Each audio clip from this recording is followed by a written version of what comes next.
that's just me. I would have just gone off in the skiff. Said to heck with it. Kept dodging him. Let's see here.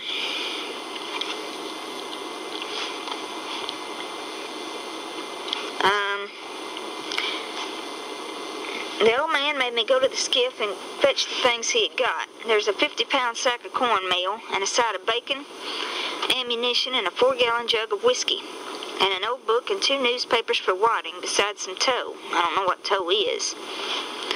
I towed it up a load and went back and sat down on the bow of the skiff to rest, or the bow of the skiff. I thought it all over, and I reckoned I would walk off with the gun and some lines and take to the woods when I run away. I guessed I wouldn't stay in one place, but just tramp right across the country, mostly night times, and hunt and fish to keep alive, and get so far away that the old man nor the widow could never find me anymore. I judged I would saw out and leave that night if Pap got drunk enough, and I reckoned he would. I got so full of it I didn't realize how long I was staying until the old man hollered and asked me whether I was asleep or drowned. All you had to do was just run off right then. He was outside.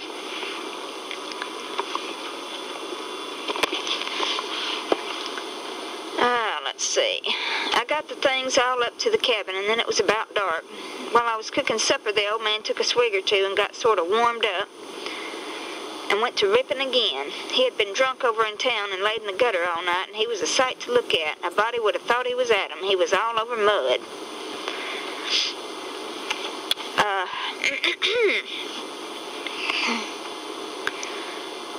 Whenever his liquor begun to work, he most always went for the gov'ment. This time he says, "Call us a gov'ment. Why, just look at it and see what it's like. Here's the law standing ready to take a man's son away from him, a man's own son, which he's had all the trouble and anxiety and expense of raising.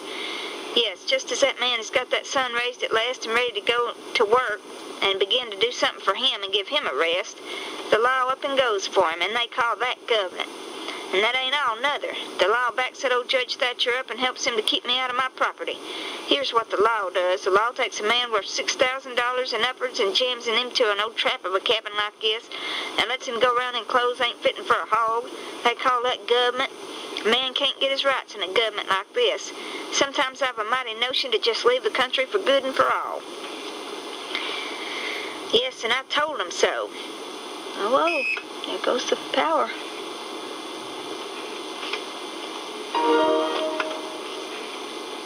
Maybe that we get turned out of power, and that would be bad. The only warm place in the house would be the living room.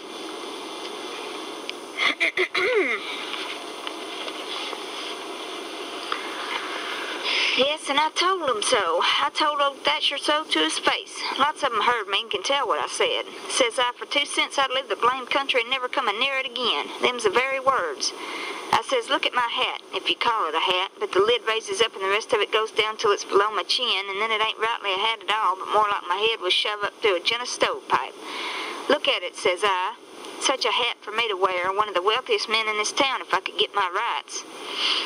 Oh, yes, this is a wonderful gov'ment, wonderful. Why, looky here. There was a free nigger here from Ohio, a mulatto, most as white as a white man. He had the whitest shirt on you ever see, too, and the shiniest hat, and there ain't a man in that town that's got as fine a clothes as what he had. And he had a gold watch and chain and a silver-headed cane. The awfulest old gray-headed nabob in the state. And what do you think? They said he was a professor in a college and could talk all kind of languages and knowed everything, and that ain't the worst. They said he could vote when he was at home. Well, that let me out. Thinks I, what is the country a-coming to? It was election day, and I was just about to go and vote myself if I weren't too drunk to get there. But when they told me there was a state in this country where they'd let that nigger vote, I drawed out. Says I, I'll never vote again. Them's the very words I said. They all heard me. And the country may rot for all me. I'll never vote again as long as I live. And to see the cool way of that nigger, why, he wouldn't have given me the road if I hadn't shoved him out of the way. I says to the people, why ain't this nigger put up at auction and sold? That's what I want to know. And what do you reckon they said? Why, they said he couldn't be sold till he'd been in the States 6 months, and he hadn't been there that long yet. There now, that's a specimen. They call that a government that can't sell a free nigger till he's been in the States 6 months. Here's a government that calls itself a government, lets on to be a government, and thinks it is a government, and yet it's got to sit stock still for 6 whole months before it can take a hold of a prowling, thieving, infernal, white-shirted free nigger. And Pap was going on, so he never noticed where his old limber legs was taking him to. So he went head over heels into the tub of salt pork and barked both shins, and the rest of his speech was all the hottest kind of language, mostly hove at the nigger and the government, though he gave the tub some too, all along here and there. He hopped around the cabin considerable, first on one leg and then on the other, holding first one shin and then the other one, and at last he let out with his left foot all of a sudden and fetched the tub a rattling kick.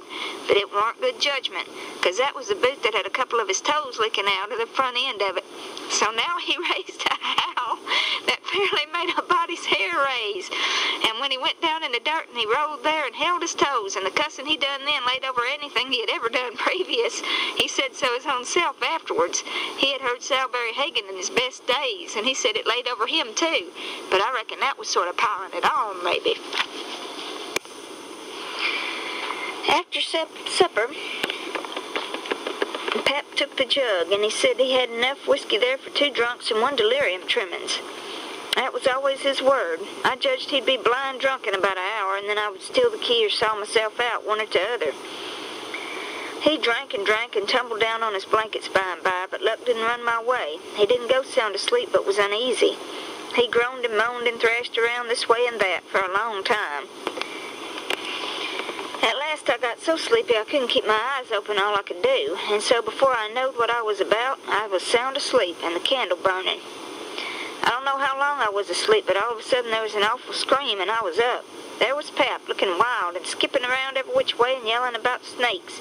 He said they was crawling up his legs, and then he would give a jumping scream and say one had bit him on the cheek, but I couldn't see no snakes. He started and run round and round the cabin, hollering, take him off, he's biting me on the neck. I never see a man look so wild in the eyes. Pretty soon he was all fagged out and fell down panting. Then he rolled over and over wonderful fast, kicking things every which way and striking and grabbing at the air with his hands, screaming and saying there was devils a hold of him.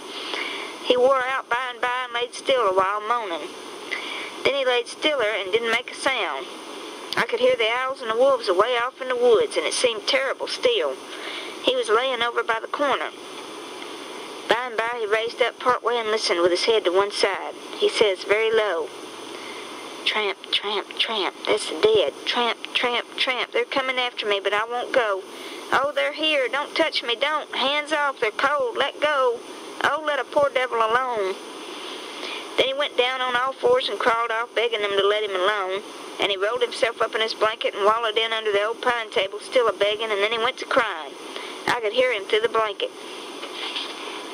By and by he rolled out and jumped up on his feet looking wild, and he see me and went for me. He chased me round and round the place with a clasp knife, calling me the angel of death and saying he would kill me, and then I couldn't come for him no more.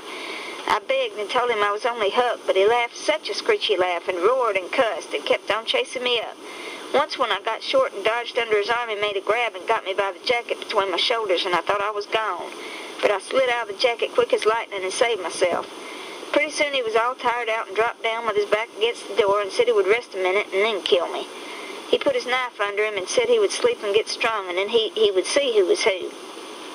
So he dozed off pretty soon. By and by I got the old split-bottom chair and climbed up as easy as I could, not to make any noise, and got down the gun. I slipped the ramrod down to make sure it was loaded, and then I laid it across the turnip barrel pointing towards Pap and sat down behind it waiting for him to stir. And how slow and still the time did drag along. I don't think I'd be going to sleep after that. Some fool chasing you around a little dirt floor cabin screaming that you're the angel of death. That'd keep me up the rest of the night.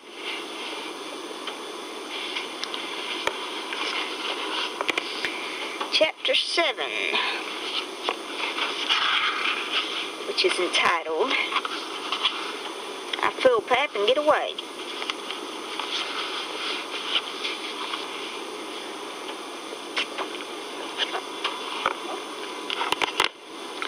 Get up. What you about? I opened my eyes and looked around trying to make out where I was. It was after sunup and I'd been sound asleep. Pap was standing over me looking sour and sick too. He said, "What you doing with this gun?" I judged he didn't know nothing about what he had been doing, so I said, "Somebody tried to get in, so I was laying for him." "Why didn't you rouse me out?" "Well, I tried to, but I couldn't budge you." "Well, all right, don't stand there palavering all day, but out with you and see if there's a fish on the lines for breakfast. I'll be along in a minute." He unlocked the door, and I cleared out up the riverbank. I noticed some pieces of limbs and such things floating down and a sprinkling of bark, so I knowed the river had begun to rise. I reckoned I would have great times now if I was over at the town. The June rise used to always be luck for me, because as soon as that rise begins, here comes a cordwood floating down and pieces of log raft, sometimes a dozen logs together, so all you got to do is catch them and sell them to the woodyards and the sawmill. I went along up the bank with one eye out for Pap and the other out for what the rise might fetch along. Well, all at once here comes a canoe, and just a beauty too, about 13 or 14 foot long, riding high like a duck. I shot head first off of the bank like a frog, clothes on and all, and struck out for the canoe. I just expected there'd be somebody laying down in it, because people often done that to fool folks, and when a chap had pulled a skiff out most to it, they'd raise up and laugh at him. But it warn't so this time. It was a drift canoe sure enough, and I clumb in and paddled her ashore. Thinks I, the old man'll be glad when he sees this. She's worth $10. But when I got to shore, he wasn't in sight yet. And as I was running her into a little creek like a gully, all hung over with vines and willows, I struck another idea. I judged I'd hide her good, and then, instead of taking to the woods when I run off, I'd go down the river about 50 miles and camp in one place for good, and not have such a rough time tramping on foot.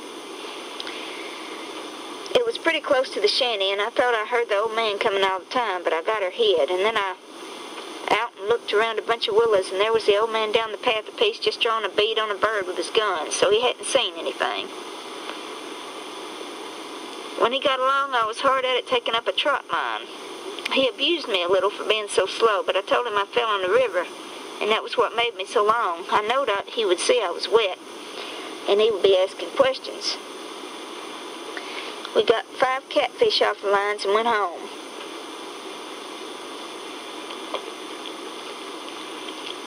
While we laid off after breakfast to sleep up, both of us being about wore out, I got to thinking that if I could fix up some way to keep Pap and the widow from trying to follow me, it would be a certainer thing than trusting to luck to get far enough off before they missed me, you see.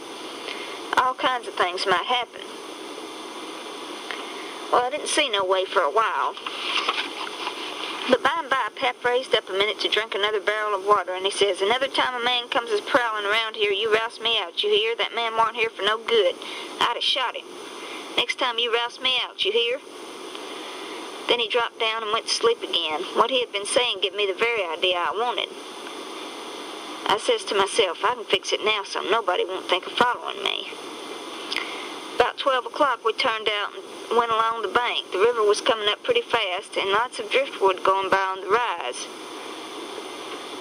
By and by, along comes part of a log raft, 9 logs fast together. We went out with a skiff and towed it ashore. Then we had dinner. Anybody but Pap would have waited and seen the day through so as to catch more stuff, but that warn't Pap's style. 9 logs was enough for one time. He must shove right over to town and sail.